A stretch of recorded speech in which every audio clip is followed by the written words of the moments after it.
belajar paradigma baru memastikan praktik pembelajaran yang berpusat pada murid, yang mana setiap murid belajar sesuai dengan kebutuhan tahap perkembangan untuk mewujudkan profil pelajar Pancasila.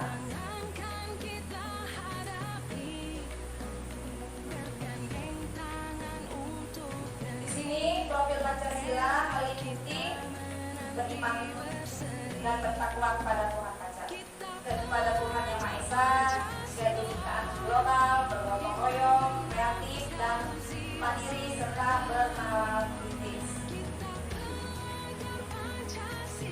Adapun disiplin positif dalam budaya kita, makna kata disiplin dimaknai menjadi suatu yang dilakukan seseorang pada orang lain mendapat kepatuhan. Sebagai pendidik, tujuan kita adalah menciptakan anak-anak yang memiliki disiplin sehingga mereka bisa berperilaku dengan mengacu pada nilai-nilai kebajikan universal dan memiliki motivasi intrinsik bukan eksplisit. Maksud disiplin, perilaku yang mengacu nilai-nilai kebajikan. Berarti siswa melakukan dalam anak yang berdisiplin tadi sifat-sifat yang nilai kebajikan yang diterapkan di sekolah. Itu dari disiplin positif tadi yang kita peroleh.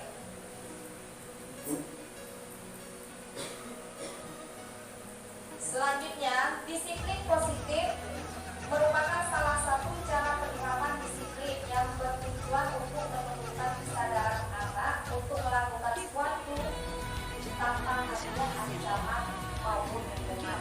Nah, di sini Bapak Ibu, biasanya kalau kita anak-anak yang melanggar, biasanya kita beri hukuman. Tapi sebenarnya itu tidaklah sangat baik dan tidak boleh. Seharusnya itu karena zaman dahulu kalau tidak melalui dengan hukuman, anak-anak memang betul karakter anak secara terus harus keras karena perkembangan dalam dunia global ini dan juga perkembangan yang sangat maju.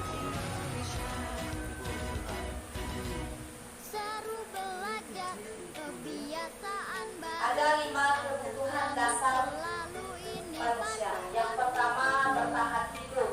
Yang kedua, memperoleh kasih sayang dan perasaan diterima. Yang ketiga, kekuasaan. Yang keempat, kebebasan. Dan yang kelima, kesenangan. Ada anak. Setiap anak ini yang dibutuhkan. Kita selalu dulu. Contohnya bertahan hidup. Anak itu bisa bertahan hidup. Contohnya apakah diterima oleh temannya? Apa tidak? Anak yang bandel itu bukan bandel, tapi mungkin dia kurang kasih sayang di rumah atau kurang diterima, sering dibully. Itu berarti dia butuh kasih sayang. Dia ingin kita memperhatikan dia. Ada lagi yang berkuasa. Di sini anak itu ingin menguasai. Maksudnya anak itu ingin menguasai. Maksudnya itu segi positifnya. Dia ingin ditunjukkan bahwa dia bisa. Tidak. Kalau kebebasan, anak itu kadang bosan dengan itu saja. Saya belajarnya bosan. Terus bisa kebebasan mereka. Kok saya bosan? Bisa mereka senang di sini. Yang cara belajarnya melalui fokus atau cara belajarnya yang membuat kerajinan, itu kebebasan si anak tadi. Dan juga yang kesenangan, apa yang mereka senangi? Apakah itu dari segi misalnya belajar sambil diiringi musik, itu berarti memperoleh kesenangan si anak tadi. Kita lanjut. Kan ya yang Nawa buat ini.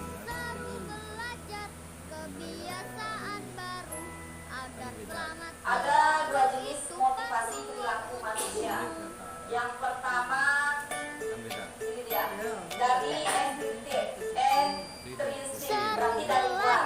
Murid Kebiasaan baru agar selamat selalu ini panduan untukmu. Mau berangkat, cek suhu tubuh dulu, pakai masker selalu. Yo oh oh wayo wayo, yo ayo ayo, yo ayo ayo. Saat di jalan jaga jarak tubuhmu, jangan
seharusnya hukuman dan penghargaan hadiah itu memang kalau menurut Ki Hajar Dewantara tidak ada lagi kita menggunakan hukuman. Kalau pemberian hadiah itu tergantung sekolah masing-masing. Sebagian mungkin sebagai motivasi si anak, atau kadang ada juga sebagai membangkit semangat si anak. Pertama, hukuman ini bisa menyakitkan. Yang kedua, membuat si anak tidak nyaman, dan juga hukuman ini memaksa si anak harus menjalani, dan juga sehingga si anak bisa menjadi takut dan bahkan bisa menyembunyikan kesalahan karena ketakutan dia akan mendapat hukuman. Dan juga dampak positif dan negatifnya itu si anak akan menjadi merasa rendah diri. Adapun penghargaan yang dan hadiah jika kita gunakan sampai sekarang, pertama dampak negatifnya akan merusak hubungan. Nanti ada diri atas sama-samanya. Nah, si A tidak dapat hadiah juga. Seharusnya kalau memang kalau dianjurkan tidak menampilkan seorang belum kalau mendapat hadiah biasanya itu lebih ke pengetahuan. Sekarang kan dengan guru-guru merdeka kita harus mengimbangi ada bakat, minat dan juga pengetahuan harus diseimbangkan. Karena setiap anak itu adalah dia mempunyai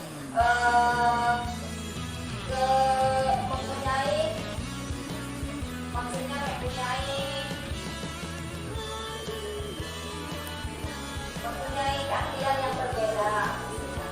Dan terusnya penghargaan hadiah itu bisa mematikan kreativitas. Jadi anak yang tadi yang tidak mendapat juara, maka saya harus rajin belajar. Toh dengan juara dia anak ini. Mengapa si anak tadi nama cemburunya tadi kalau mendapat hadiah? Selanjutnya menghukum dengan sistem ranking. Nanti diumum kalau diumumkan. Ada anak yang tidak mendapat ranking akan merasa saya tidak mendapat ranking. Itu apa saya harus rajin belajar dampak negatifnya. Yang kemudian merapat hak menghargai dirinya karena dia merasa rendah hati tadi akibat temannya mendapat hadiah dia tidak. Padahal seharusnya anak itu tidak perlu ilmu pengetahuannya saja yang kita nilai, tapi minat dan bakat anak harus disesuaikan. Belum tentu dengan adanya ilmu pengetahuan yang dia miliki dia lebih bisa disebut juara, tapi sekarang kan kita mengajar anak sesuai minat, bakatnya pun kita nilai, minatnya juga kita nilai, bukan sekedar pengetahuan saja.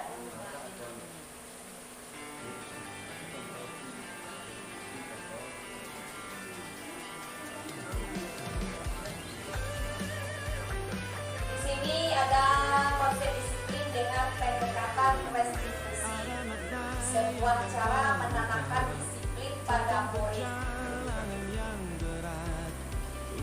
Nah ini dia, apa itu restitusi? Restitusi adalah proses menciptakan kondisi bagi murid untuk memperbaiki kesalahan mereka sehingga mereka bisa kembali pada kelompok mereka dengan karakter yang lebih kuat.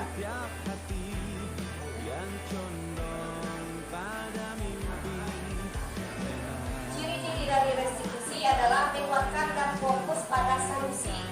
Yang kedua, fokus pada karakter bukan tindakan. Yang ketiga, bukan menebus kesalahan namun belajar dari kesalahan. Yang keempat, mencari kebutuhan dasar yang mendasari tindakan. Yang kelima, tawaran bukan paksaan. Dan yang keenam, memperbaiki hubungan. Tujuh, menuntut untuk melihat ke dalam diri. Di sini maksudnya, jika si anak melakukan kesalahan, kita dapat menggunakan cara segitiga restitusi.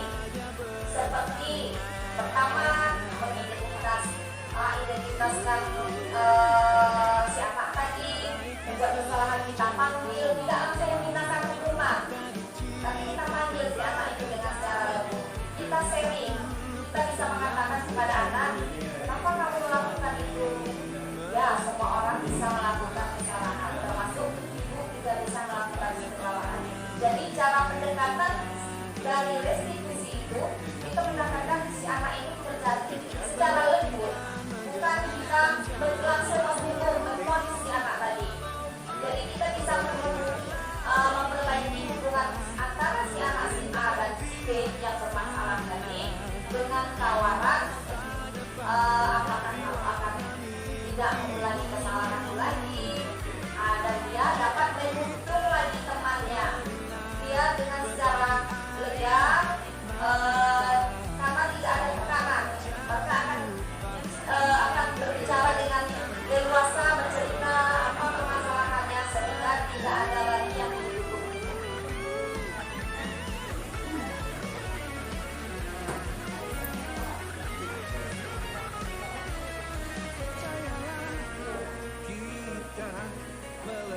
di sana.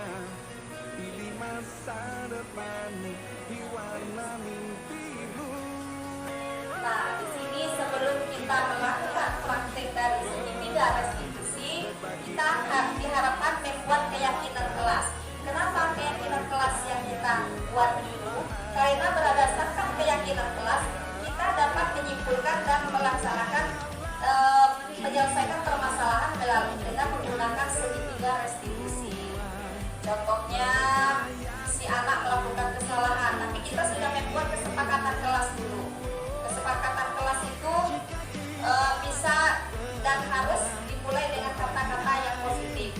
Kalau yang seperti yang sebelumnya itu, biasanya kita kalau membuat kesepakatan kelas itu jangan buang sampah, tapi harusnya kita ganti sekarang menjaga. Yang pertama ada 3 tahapan.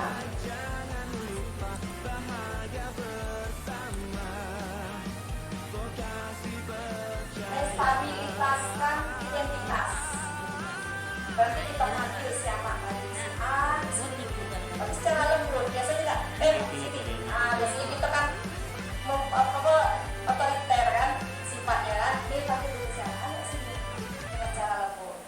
Berarti menstabilkan identitas. Maksudnya kita terangkan, nah kenapa tahu masalah tadi? Iya bu.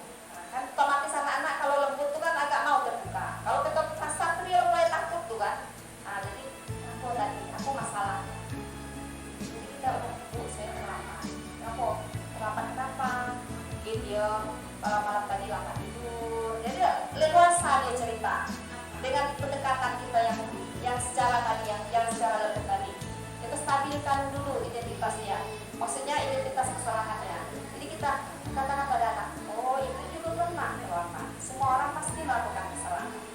Jadi kita stabilkan dulu si anak tadi. Dia leluasa dia cerita dari kita. Lagi kita masukkan lagi validasi tindakan yang salah. Jadi kita terangkan lagi, tahu dah kalau terlambat tuh bahaya beda. Nah nanti kita ngasih anak, iya bu. Otomatis dia akan mau dia terbuka. Kalau kita keras, otomatis dia mengelak. Tidak ada saya terlambat, tidak bu. Tidak ada saya melanggar. Karena dengan validasi tindakan yang salah tadi, untuk kita tanya apa alasan terlambat tadi. Bisa saja kalau kita dengan keras dia berbohong kan, macam-macam lah yang diomongkan. Nama anak-anak terkena tekanan tadi. Yang ketiga baru kita tanya. Intinya tanyakan keyakinan kelas. Tapi otomatis kita sudah punya kesepakatan kelas dahulu. Contoh kesepakatan kelas mungkin beberapa rekan kita mungkin sudah mempunyai kesepakatan kelas. Ya bolehlah kita mengikuti. Biasanya kesepakatan kelas itu kita buat sebelum belajar. Sebelum memulai masuk awal baru belajar, itulah yang utama yang kita laksanakan. Pendapat itu kita minta dari si anak. Apa kesepakatan kelas untuk kita? Untuk kita bersama di kelas. Kita ini membimbing si anak. Misalnya si A ngomong, bu, jangan lambat masuk, jangan terlambat. Boleh, tampung dulu. Yang lain lagi, bu, harus baju tidak boleh keluar. Boleh, tampung lagi. Bu, tidak boleh bawa makanan ke dalam. Tampung lagi. Jadi kesepakatan kelas itu kita pakai bahasa yang positif. Intinya kalau tadi kan bu tidak boleh, berarti tidak boleh kan positif negatif kan? Jadi maksudnya bu tidak boleh membawa makanan, tapi kan kotor, berarti bisa kita ganti dengan menjaga kebersihan kelas. Bisa diganti dengan kita makan pada tempat. Buang sampah pada tempatnya, berarti kan intinya kan tadi. Atau tadi jangan terlambat, itu kan bahasanya kan negatif. Anak-anak kan kalau mendengar itu tuh terlambat, yang ujungnya biasa diingat. Nah jadi kita tepat waktu, kita ganti dengan kalimat yang positif. Tanggung jawab. Jadi dari yang ketiga, cara yang ketiga setelah anak melakukan kesalahan tadi, kita tanyakan keyakinan kelas yang telah kita buat tadi. Jadi intinya kita mempunyai suatu keyakinan kelas terlebih dahulu. Sudah? Bisa? Oke. ceknya bawah agak ada tuh anu yang berlebih awak hapus agak ngaruh di anunya di ranking. Nah, di sini dapatlah tujuan dari disiplin positif tadi. Tujuan mulianya adalah dalam penerapan disiplin positif adalah agar terbentuk murid-murid yang berkarakter, berdisiplin, santun, jujur, peduli, tanggung jawab, dan merupakan pelajar sepanjang Coba cek hayat dari awalnya, sesuai dari dengan data, standar dari kompetensi akunnya, lulusan yang kalau diharapkan. ininya. Jadi Ini di samping itu buang kita ini, membentuk karakter si tutupnya anak kayak mana tadi biar turun yang dulu. kita Dikut telah diri tuh. pelajari. Jadi Oh. intinya kita membuat kesepakatan kelas dulu dari anak untuk kita yang bimbing. Jadi dia bisa kita nanti dia melakukan kesalahan Bahasa Inggrisnya. itu terkait kita nanti kita ngomong dengan anak. Nggak ada kesepakatan kelas kita kemarin. Udah 9. Bukan. Itu ada nih. Memang banyak yang kesalahannya di situ. Iya. Iya. Memang toh ada benangan baru. Iya. kita beri kelompok. Siap. Kalau memang itu kesepakatan kelas itu ada yang memang nyata, kenapa kita nak kopi yang lain kita ambil? Iya, ini kesempatan kelas ini boleh bisa kelas Ibu Yati beda dengan Beda. kelas Ibu Yati. Iya. Tidak pasti harus sama. Aku kok juga Beda dengan keyakinan di dalam kelas. Baik di sini Bu-ibu, bapak-bapak mungkin ada yang ingin ditanyakan. Silakan Ibu. Waalaikumsalam warahmatullahi wabarakatuh. terima kasih banyak atas waktu diberikan. Jadi menyimak dari materi yang Ibu Esi sampaikan, ternyata ada beberapa perubahan ya dari sistem paradigma lama ke paradigma baru. Salah satunya saya pikir di sana tadi disampaikan bahwa kalau dulu ya kita dulu mengumpulkan ya dengan kelas, terus kita memberikan hadiah. Ternyata kita kaji ke depan ternyata dia punya efek yang tidak baik juga dampak yang kurang baik kepada anak yang tidak mendapatkan. Nah, jadi pertanyaan saya, kalau memang seperti itu ada sesuatu dampak, berarti khususnya sekolah kita kalau bisa tidak kita lakukan lagi budaya seperti itu. Karena pola ukur yang Bu Yesi sampaikan tadi tidak selalu anak itu dia pintar di pengetahuan, mungkin dia hobi di musik, Betul. di pelajaran lain. Iya. Jadi bukan berarti dia gagal di mata pelajaran. Karena sesuai juga dari yang saya dengar tadi bahwa kita mengikuti mana bakat kebutuhannya itu yang kita support itu tidak boleh. Iya, betul. Nah, selama ini orang tua itu lebih mengukur anaknya pintar dari angka-angka. Iya. Nah, dan kita selaku guru ini susah kita itu tidak akan ada suatu beban bagi kita kan karena itu tantangan juga. Nah, kira-kira Bu Yesi untuk sekolah kita khususnya apakah bisa kita buat itu tidak memberikan lagi anak, tidak memberikan lagi, tidak memberikan hadiah, tidak memberikan piagam. Nah, bagaimana Bu Yesi ke depannya? Oke. Saja sementara itu saya terima kasih waktunya Bu Yesi. Iya. Assalamualaikum warahmatullahi wabarakatuh. Waalaikumsalam warahmatullahi wabarakatuh. Oke, terima kasih kepada Bu Hayati yang sudah memberikan tanggapan dan pertanyaannya. Memang luar biasa. Jadi memang seharusnya perengkingan itu kan umumnya dinilai dari pengetahuan. Umumnya seperti itu. Memang seharusnya minat dan bakat itulah, si anak kan punya minat dan bakatnya mereka masing-masing. Keahlian mereka kan berbeda-beda. Kadang bakatnya yang lebih tinggi dan lebih baik, tapi di bidang ilmu pengetahuannya agak kurang. Seharusnya tidak bisa, tidak boleh. Tapi tergantung juga kesepakatan di sekolah. Kalau di sekolah itu membolehkan, boleh-boleh saja. Tapi yang umumnya itu memang tidak boleh. Kerjasama secara Berarti kita sebaiknya berdiskusi lagi kepada kepala sekolah dan rekan-rekan yang lain. Sebaiknya apakah kita tampilkan perankingan tadi atau ada dampak negatifnya, mana yang lebih istilahnya berembuk lah kita, tergantung kesepakatan bersama. Iya.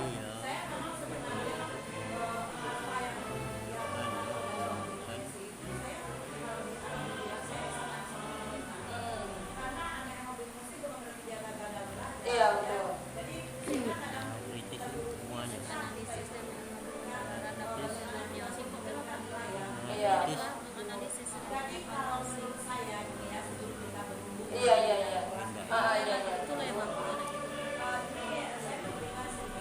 Ah,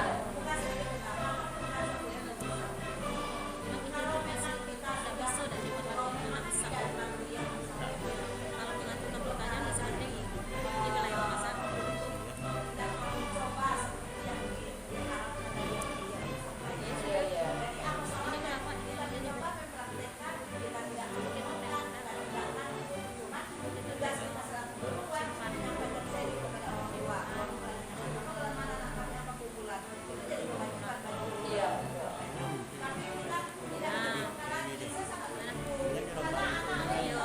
Iya, betul. Iya.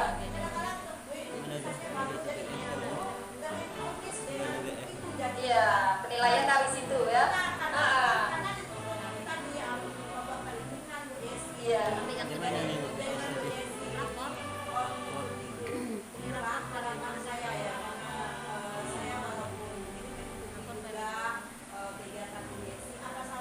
Yang ini oh yang ini di sini bisa di asesmen proyek Pancasila Iya. masih proyek 1. Nah ini kan sudah ini contekannya ini pertanyaannya ada kan satu mulai berkembang. Nah kita isi angka 1.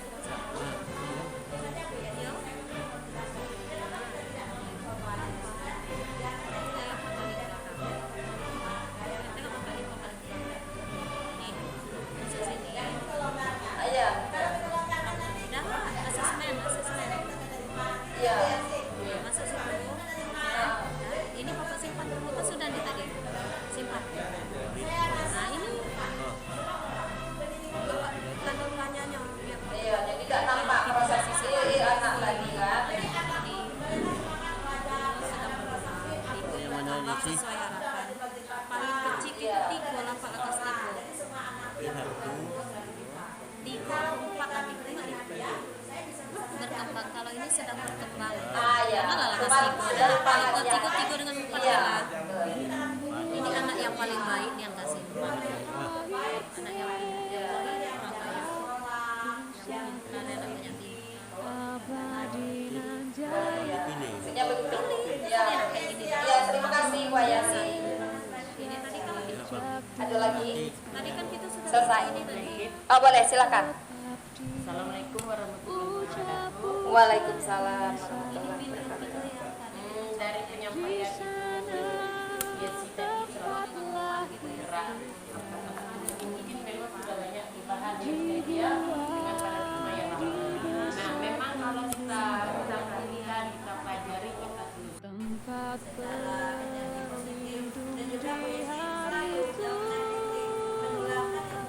Ya, siap. Iya, iya, iya.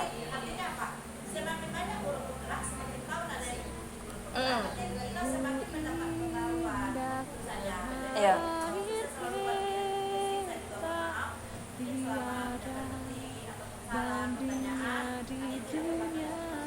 Iya. Waalaikumsalam warahmatullahi wabarakatuh. Rasa bagi bangsa yang Dapuk 1, dapuk 2, dapuk 3, dapuk 4. Ah, masih lupa. Dapuk 5.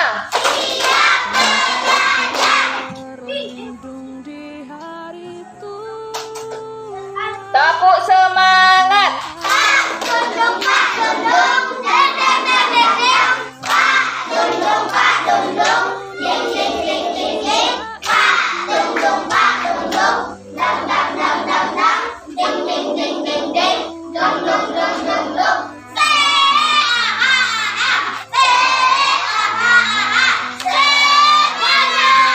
Jadi kita ini buat kesepakatan kelas, tapi buatnya nanti di kertas. Ibu sediakan kertasnya. Lalu kita tempel ke depan. Oke? Contoh kesepakatan kelasnya. Ibu tunjuk dulu. Duduk sebelah situ. Kemarin sudah dibilang jangan terlambat. Contohnya harus disiplin, kan jadi anak yang baik kan, harus tanggung jawab.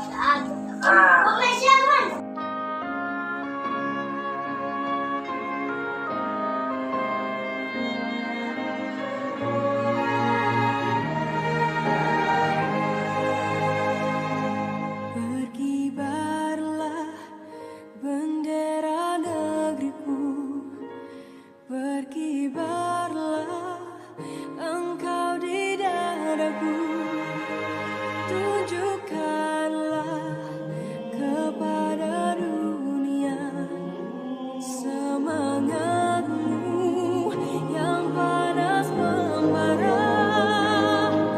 Aku ingin jiwa raga ini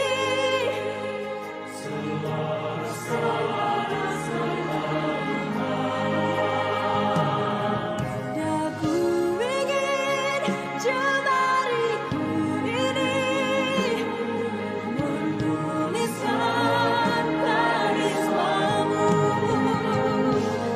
Berkibarlah bendera negeriku, berkibar di luas nuansamu.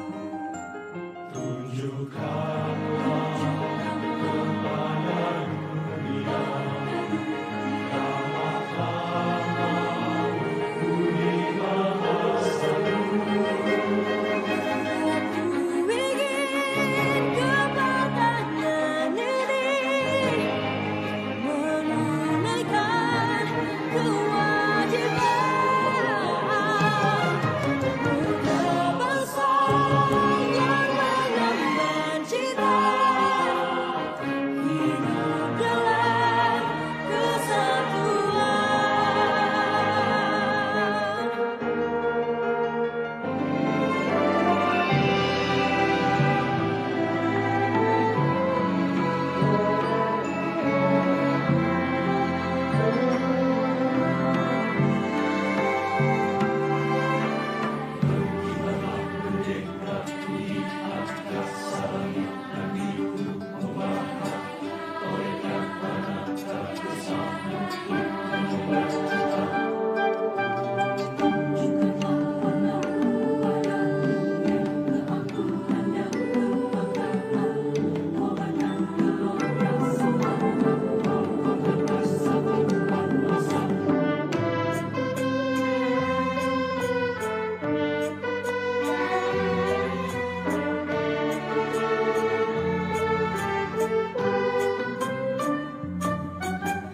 Berkibarlah benderaku di angkasa langit dan biru membara, torehkan warna karismamu untuk mengemban cinta.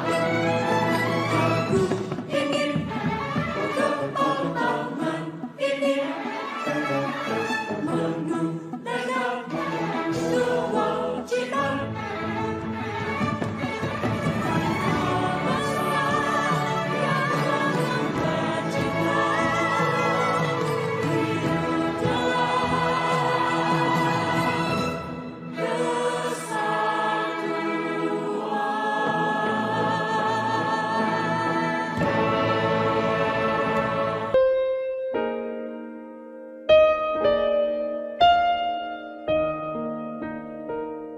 tanah airku tidak kulupakan,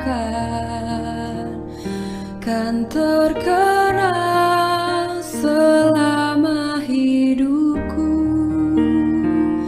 Biarpun saya pergi jauh, tidak akan hilang dari kalbu. Tanahku yang ku cintai,